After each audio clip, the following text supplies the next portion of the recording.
In the autumn of 1924, archivist Eleanor Wheaton uncovered a weathered cedar box in the basement of the Asheville Historical Society. The brass hinges had long surrendered to verdigris, and a thin film of mountain dust covered its surface. Inside, wrapped in yellowed newspaper dated March 17, 1891, lay a single silver gelatin photograph. 5 children stood arranged on the porch of a modest cabin, their expressions vacant as was customary for portraits of that era. But what drew Eleanor's attention was not the central subjects, but rather what appeared in the upper right corner of the image. A 6th figure, partially obscured by shadow, its features distorted in a way that defied both the photographer's technique and natural explanation. The Lockwood children of Craven Gap had been photographed only once in their short lives. Within 6 months of this image being captured, all 5 would vanish without explanation, leaving behind nothing but this portrait and the whispers that still haunt the hollows of those ancient mountains. Check if you're already subscribed to this channel. The secrets hidden in America's forgotten history deserve to be witnessed, and only through your support can we continue to unearth the truths that have been deliberately buried. The Appalachian Mountains in the late 19th century existed as a world apart from America's industrial transformation. While cities like New York and Chicago stretched skyward with steel and ambition, these misty highlands remained stubbornly anchored in older ways. Communities like Craven Gap, North Carolina, little more than scattered homesteads connected by winding dirt paths, preserved customs and beliefs that had traveled across the Atlantic generations earlier, preserved in isolation by geography and choice. The Lockwood family had settled in Craven Gap in 1842, when Thomas Lockwood, a Scottish immigrant seeking distance from both the law and society, discovered a small valley perfect for disappearing. By 1890, the family had grown to include his son William, William's wife Sarah, and their 5 children, Josephine, 11, twins Robert and Richard, 9, Mary, 7, and infant Elias, just 8 months old when the photograph was taken. William Lockwood had achieved a modest prosperity by mountain standards. His cabin, though simple, featured glass windows, an uncommon luxury. He ran a small timber operation, selling hardwood to the growing furniture industry in Asheville, 20 miles southeast. The Lockwoods were neither wealthy nor destitute, neither prominent nor completely isolated. They existed in that unremarkable middle ground that rarely attracts historical attention, which makes what happened to them all the more difficult to understand or explain away. In April of 1890, a traveling photographer named Jeremiah Howell made his way through the scattered communities of western North Carolina. Equipped with a bulky Eastman view camera and portable darkroom, Howell offered families a chance to capture their image for posterity, a service still novel and somewhat mystical to many mountain residents. William Lockwood, possessing somewhat more worldly awareness than his neighbors, arranged for his children to be photographed on the morning of April 23, 1890. According to Howell's journal, discovered decades later in a Charleston, South Carolina estate sale, the session with the Lockwood children was unremarkable. The entry reads simply, "Lockwood family, Craven Gap, 5 children, front porch portrait, 1 plate, satisfactory, payment, $1.75, and dinner." Nothing in this professional assessment hints at the anomaly clearly visible in the finished photograph, nor does it explain why Howell made no mention of the shadowy figure that would later become the subject of so much speculation and dread. The photograph itself followed the conventions of the era.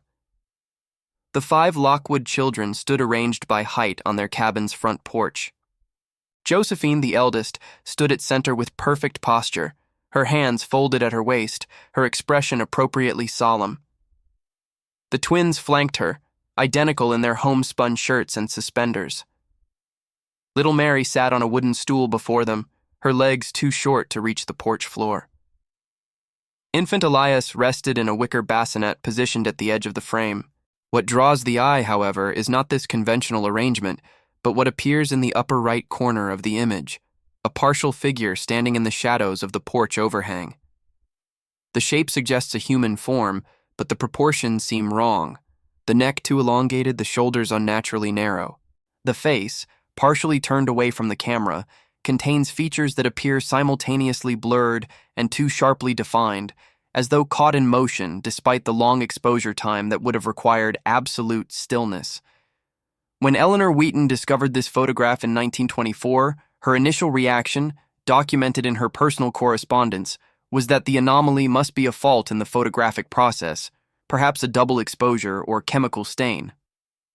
Yet professional analysis conducted by the Kodak laboratories in Rochester at her request determined that no such technical explanation was viable. Whatever or whoever had been captured in that corner of the image had been physically present at the moment the shutter closed. William and Sarah Lockwood were not present for the photograph. According to accounts collected by local pastor Reverend Silas Merritt in 1891, they had traveled to Asheville that morning to sell timber and purchase supplies, leaving the children in the care of Sarah's mother, Constance Harper. Mrs. Harper reportedly remained inside the cabin during the photography session, preparing the promised meal for Mr. Howell. When questioned later about the figure in the photograph, Mrs. Harper became agitated. "There wasn't nobody else there," she insisted repeatedly. "Just them children and the photographer man. I'd have seen anyone come up the path." When shown the actual photograph, with the strange figure clearly visible, Mrs. Harper refused to look at it directly, turning her face away and making a sign with her hand that Reverend Merritt recognized as an old mountain warding gesture, meant to avert evil. The weeks following the photography session proceeded without incident. Howell departed the next morning, continuing his circuit through the mountains, eventually returning to his studio in Greenville, South Carolina, where he developed and printed his plates. A single copy of the Lockwood children portrait was mailed back to Craven Gap in late May. William Lockwood reportedly displayed it proudly on their cabin wall. Summer came to the mountains, and with it, the heightened isolation that the season paradoxically brought to such communities. Though weather improved, the demands of farming and foraging kept families close to their own land, with social gatherings limited primarily to Sunday church services at the small Baptist meeting house that served as the community's spiritual and social center. The Lockwood family attended services sporadically that summer, according to church records. Their absence for 3 consecutive Sundays in August raised no immediate concern. Such inconsistency was common among families who lived on the outskirts of the already scattered community. When they failed to appear for a 4th Sunday, however, neighbor Thomas Jenkins volunteered to check on the family, making the 5-mile journey to their homestead the following day. What Jenkins discovered has been preserved in his sworn testimony to Buncombe County Sheriff Nathan Davis, recorded on September 2, 1890. "I come up on the Lockwood place round midday. First thing struck me wrong was the quiet. No chickens scratching, no sound from inside. Door was standing open, which ain't right with mountain folks. Called out, but nobody answered. Went inside and found nobody there. Food still on the table, looking several days old. Beds all made up proper. That photograph of the children was still hanging on the wall, but someone had scratched at the corner of it, like with a knife point or something sharp. Their mule was still in the pen out back, looking hungry. Their cow, too. No sign of struggle or trouble. They was just gone, all 7 of them." Jenkins's reference to scratching at the corner of the photograph specifically targeted the area where the mysterious figure appeared, a detail that would later take on greater significance. Sheriff Davis organized a search party the following day, but despite combing the surrounding forests for a week, no trace of the Lockwood family was found. Their disappearance was eventually attributed to a potential family migration, perhaps seeking better opportunities elsewhere, though this explanation failed to account for the abandoned livestock and meal left on the table. The investigation might have ended there, filed away as an unsolved but ultimately unremarkable disappearance, had it not been for what happened 3 weeks later on September 27, 1890. 12-year-old Calvin Porter, son of a farmer whose property adjoined the now-abandoned Lockwood homestead, ventured into the woods to hunt squirrel. He failed to return by nightfall. A search party formed immediately, as the mountain forests were known to be dangerous after dark. By lamplight, they followed the boy's tracks to the edge of Stillwater Creek, a narrow but deep stream that ran behind both properties. There, on the creek bank, searchers discovered Calvin's hunting rifle, a small game bag containing 3 squirrels, and, most disturbingly, a torn piece of paper. It was a fragment of the Lockwood children's photograph, specifically the upper right corner showing the mysterious figure, now separated from the main image. How this fragment came to be in the possession of young Calvin Porter has never been adequately explained. The boy himself was never found, despite an expanded search that now included both the missing Lockwood family and Calvin Porter. Sheriff Davis documented his growing unease in his personal journal. Something beyond natural understanding has occurred in Craven Gap. The people here know more than they're saying. Their fear has a shape to it that seems older than this trouble with the Lockwoods. In the comments, write the word shadow if you've noticed the unexplained figure in the corner of the photograph. Let's see who's paying careful attention to the details of this forgotten tragedy. By October of 1890, unease had settled over Craven Gap like an early frost. Families began to travel in groups, even for short distances. Children were kept close to home, no longer allowed to wander the woods that had previously been their playground. The Lockwood cabin stood empty, its door now firmly shut and nailed closed by an unknown hand. No one approached the property after dark. The remaining portion of the photograph, showing only the 5 Lockwood children with the corner figure now torn away, was taken by Sheriff Davis as evidence. However, when he returned to his office in Asheville, he discovered that the image had changed. Now, at the edge of the torn corner, a second distorted figure had become partially visible, as though it had been standing just beyond the frame of the original image. Davis, disturbed by this inexplicable alteration, sought consultation with Professor William Granger, an academic from the recently established University of North Carolina at Asheville, who had gained some regional notoriety for his interest in what he termed folkloric phenomena. Their meeting on October 15, 1890, marked the beginning of the only scientific investigation into the Lockwood disappearance. Professor Granger's initial assessment, recorded in his academic journal, reflected appropriate skepticism. Sheriff Davis has presented me with what appears to be a standard silver gelatin print showing 5 children arranged in conventional portrait style. The damage to the upper right corner appears deliberate rather than accidental. His claim of a new figure appearing at the torn edge seems most likely the result of suggestibility and poor lighting conditions in his office. However, I have agreed to examine the photograph under controlled conditions. 3 days later, Granger's tone had changed dramatically. His journal entry from October 18th reads, "I have now studied the Lockwood photograph under magnification and varying light conditions. I can no longer maintain a position of academic detachment. What appears at the edge of the torn section defies rational explanation.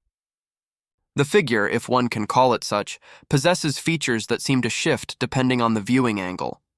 Most disturbing is the fact that I now observe what appears to be a third figure emerging from behind the second, only partially visible but becoming more distinct with each viewing. I find myself unable to look at the image for extended periods without experiencing acute discomfort. Scientific objectivity compels me to acknowledge something is wrong with this photograph beyond any conventional explanation." Granger and Davis returned to Craven Gap on October 20th, intending to re-examine the Lockwood cabin and interview neighbors who might provide additional context. They discovered that in their absence, events had taken a darker turn. 2 more children had disappeared, siblings Emily and John McGregor, ages 8 and 10.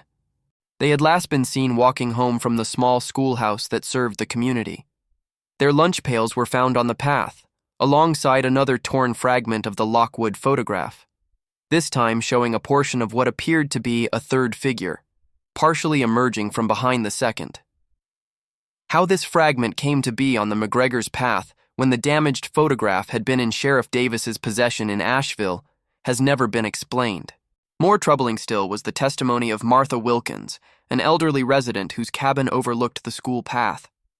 She claimed to have seen the children walking home, accompanied by 3 taller figures she described as having the wrong shape about them, like shadows standing up on their own. By October 31st, Halloween night, though the holiday was not widely observed in the mountain communities at that time, panic had fully gripped Craven Gap.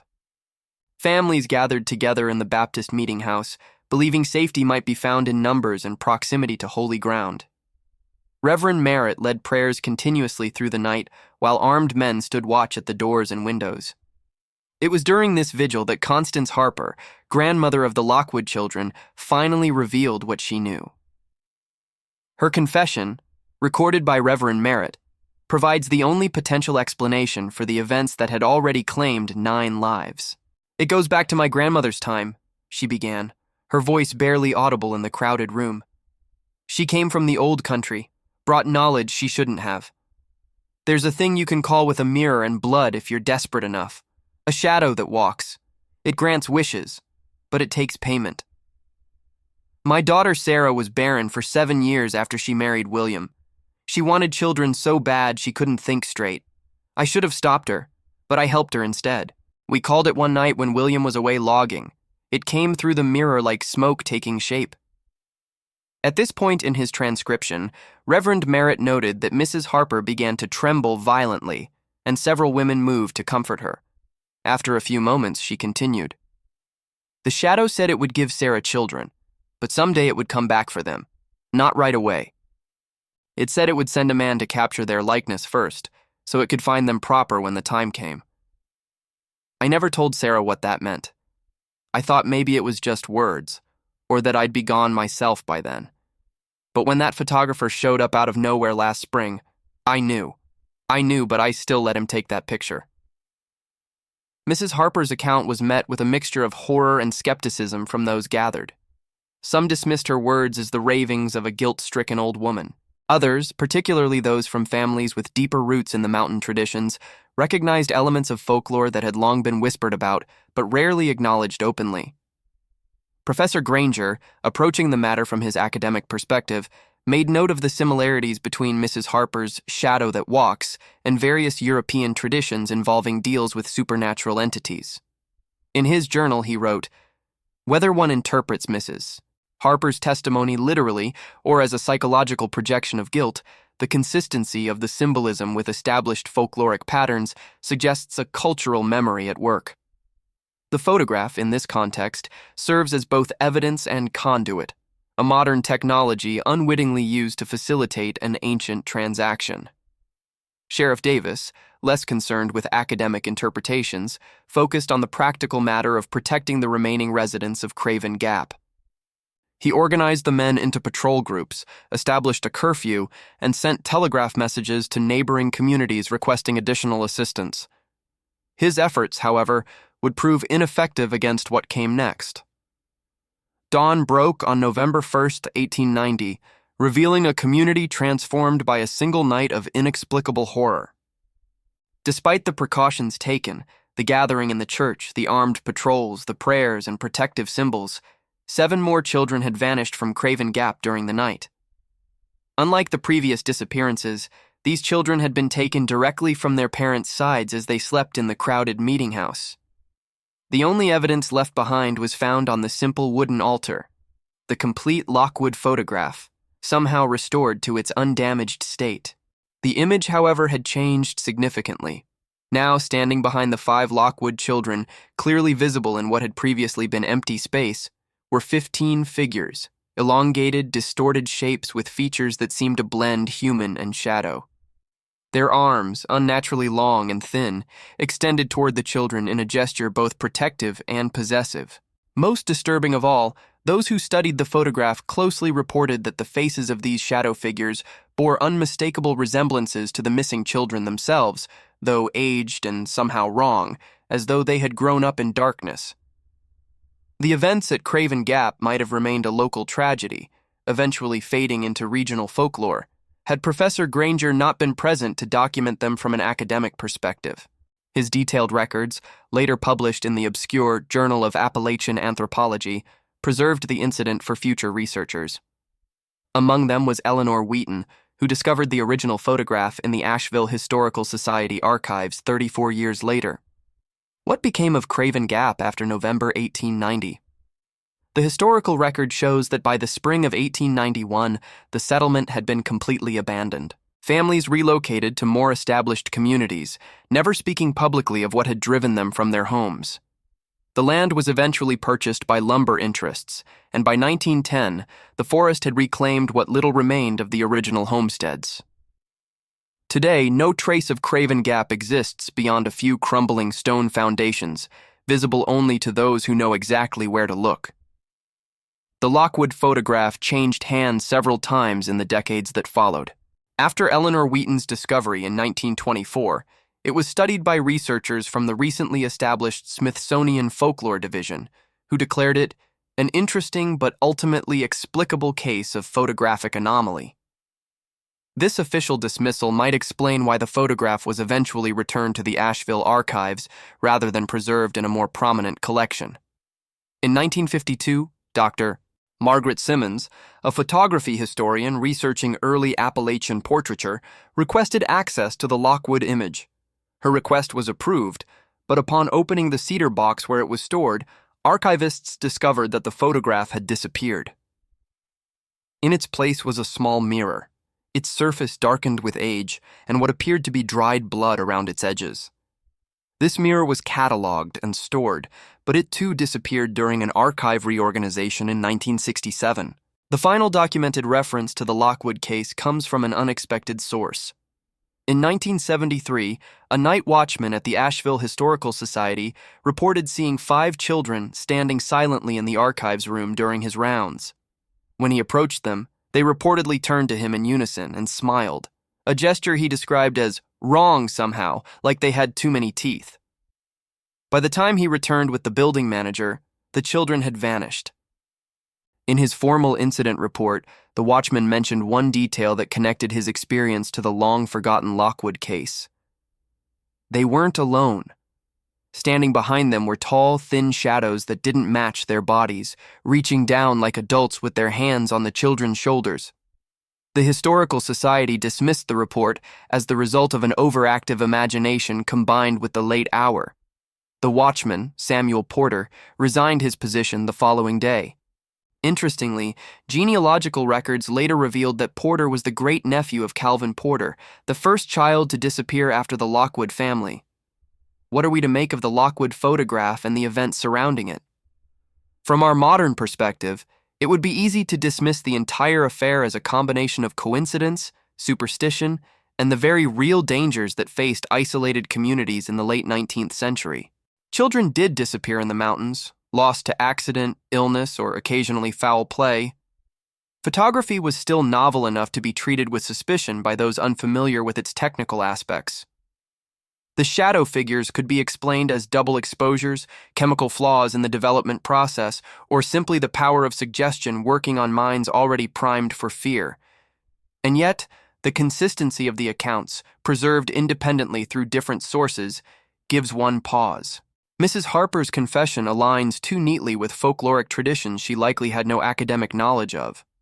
The reappearance of fragments of the photograph, even when the original was supposedly secured elsewhere, resists conventional explanation.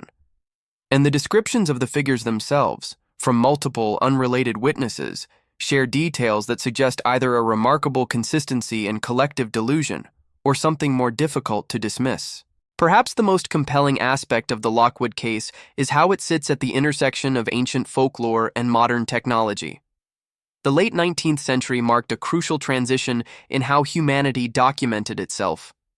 For the first time, the camera offered what appeared to be objective evidence, a mechanical eye supposedly free from human bias or imagination. Yet as the Lockwood photograph demonstrates, this new technology didn't dispel the old shadows. In some ways, it gave them new forms of expression and persistence. In 1997, historian Dr. Rebecca Coleman, specializing in Appalachian folk beliefs, revisited the Lockwood case as part of a broader study on supernatural elements in regional oral histories. Her assessment provides what is perhaps the most balanced modern interpretation. The Lockwood incident represents a perfect storm of cultural factors: isolated community, transitional technology, ancient folk beliefs, and very real environmental dangers. Whether one interprets the shadow figures literally or metaphorically, they clearly represent something that had long existed in the cultural consciousness of these mountain communities: a fear of what might claim their children, whether disease, accident, or forces beyond their understanding. The photograph didn't create this fear, it merely gave it visible form. Coleman's research uncovered one additional detail about the Lockwood family that adds a final layer to the mystery. Prior to settling in Craven Gap, Thomas Lockwood, William's father, had reportedly been involved in spiritualist practices in Scotland, specifically those involving communing with the dead through mirrors. This detail, preserved in a letter from a distant Lockwood relative, suggests that Constance Harper's ritual may have had deeper connections to the family's history than even she realized. What happened to the 16 children who disappeared from Craven Gap in the autumn of 1890? No bodies were ever found, no evidence of their fate discovered. The official record lists them simply as missing, presumed deceased. Yet for decades afterward, travelers in the remoter parts of the Appalachian Mountains occasionally reported encounters with unusually tall, thin figures seen at twilight, often accompanied by children who seemed somehow both young and old simultaneously. These accounts, dismissed as mountain legends, nevertheless persisted well into the 20th century. The last known sighting occurred in 1986, when a hiking party in the Great Smoky Mountains National Park, an area that would have encompassed the former location of Craven Gap, reported seeing a group of children in outdated clothing watching them from a distance. When approached, the children retreated into the forest, accompanied by what the hikers described as unusually elongated shadows, even though it was nearly noon and the sun was directly overhead. Park rangers who investigated found no footprints despite the muddy conditions of the trails. What lessons should we draw from the tragedy at Craven Gap? Perhaps it serves as a reminder that photography, despite its claims to objectivity, has never been a neutral medium. From its earliest days, the camera has been both revelatory and deceptive, capturing not just light and shadow, but sometimes the invisible boundaries between what we understand and what we fear. The Lockwood photograph, with its mysterious figures emerging from the margins, might be seen as a visual metaphor for how the past continues to intrude upon the present, how history's shadows lengthen and distort, but never fully disappear. The children of Craven Gap vanished into those shadows, becoming part of an American folklore that predates the nation itself, yet continues to evolve with each new technology we develop to document our existence. In that sense, perhaps we are all looking at our own family photographs with insufficient attention to the corners, to the negative spaces where meaning often resides. What stands just beyond the frame of our documented moments? What watches from the margins of our carefully composed lives? The camera captures a millisecond of light, but shadows have no such temporal limitations. They were there before the shutter opened, and they remain long after it is closed. The final chapter in the Lockwood saga was written not in the 19th century, but in our own era. In 2012, during the digitization of the Asheville Historical Society archives, technician Marcus Wade discovered a sealed envelope tucked inside an unrelated collection of business ledgers from 1890. The envelope, yellowed with age and sealed with wax, bore a simple instruction: to be opened only when the children in the photograph are forgotten. Wade, unaware of the Lockwood case, opened the envelope and found inside a single sheet of paper containing what appeared to be a confession written in faded, elegant script. The document was signed by Jeremiah Howell, the traveling photographer who had captured the original image of the Lockwood children. Howell's confession, dated October 3, 1890, just days after the disappearance of Calvin Porter, offers a perspective that complicates our understanding of events in Craven Gap. I can remain silent no longer, though I fear my words will be dismissed as madness. What I did at Craven Gap was not done in ignorance, but with full awareness of my actions. I'm not merely a photographer, but a collector of moments, yes, but also of souls suspended in silver and light. The camera is not the neutral instrument people believe it to be.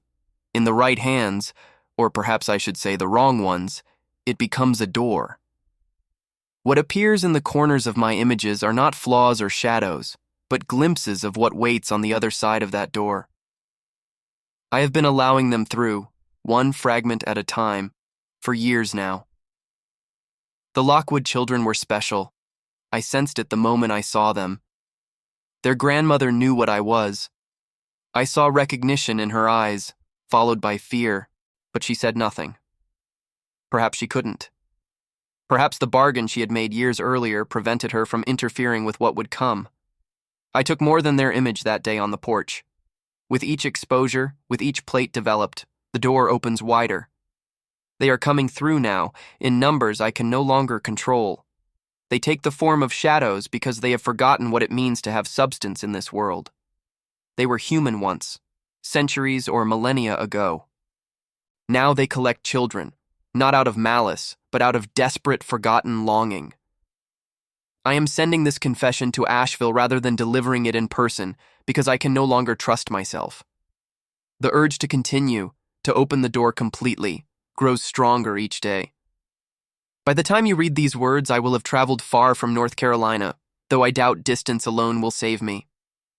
They have seen their reflections in my eyes now, and they know how to find those who have glimpsed them in return. The authenticity of Howell's confession remains disputed among the few scholars aware of its existence. No record of Jeremiah Howell exists after October 1890, when he failed to return to his studio in Greenville as scheduled. Some researchers suggest the confession may be a hoax perpetrated decades later by someone familiar with the Lockwood case, though the paper and ink analysis conducted by the Historical Society dated the document to the correct period. Wade, troubled by the contents of the letter despite having no context for it, reported his discovery to the archives director. During this conversation, he mentioned a strange experience he'd had while reading the confession. I kept seeing movement from the corner of my eye, but whenever I turned to look, nothing was there. Just shadows that seemed darker than they should have been given the lighting in the room. The archives director, familiar with the Lockwood case, immediately secured both the confession and the ledger in which it had been hidden. Despite these precautions, Wade reported increasing unease in the days that followed, particularly a sensation of being watched while working alone in the archives. 2 weeks after discovering Howell's confession, Wade resigned from his position. His resignation letter cited only personal reasons, but colleagues noted his deteriorating appearance and increasing paranoia about being photographed. The final documented event connected to the Lockwood photograph occurred 6 months later. Wade, who had relocated to Columbus, Ohio, apparently to distance himself from the Asheville archives, sent a package to Dr. Rebecca Coleman, whose work on Appalachian folklore he had encountered during his research into the Howell confession. The package contained a sealed envelope and a brief note. Found this photograph in my apartment. Don't know how it got here. I've never seen these children before, but they seem to recognize me. There's something in the corner that keeps getting clearer each time I look. Inside the envelope was what appeared to be a modern reproduction of the Lockwood photograph, though with subtle differences from the historical descriptions. The 5 children on the porch remained identical to accounts, but now the figures in the background numbered not 15 but 16, with the newest addition bearing a striking resemblance to Marcus Wade himself, though elongated and distorted in the same manner as the others. Coleman immediately attempted to contact Wade, but discovered that he had disappeared 3 days after mailing the package. His apartment was found undisturbed, with no signs of struggle or planned departure. On his computer, investigators found thousands of images in his photo library, all appearing to be the same photograph of the Lockwood children, but with the background figures multiplying and becoming increasingly distinct in each iteration.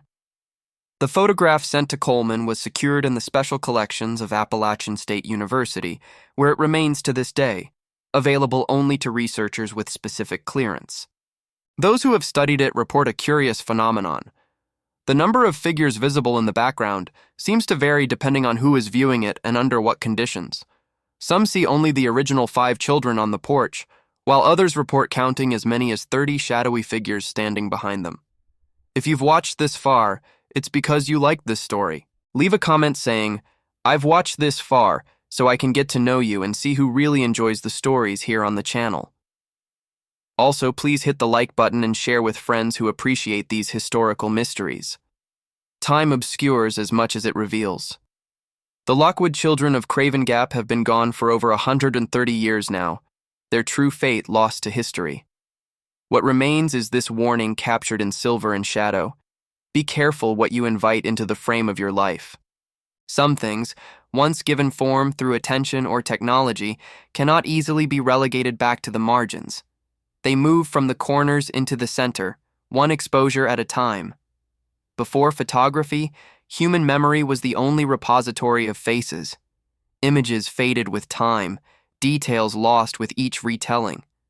Perhaps this forgetting served a purpose, a natural erosion that allowed both the living and the dead to eventually find peace.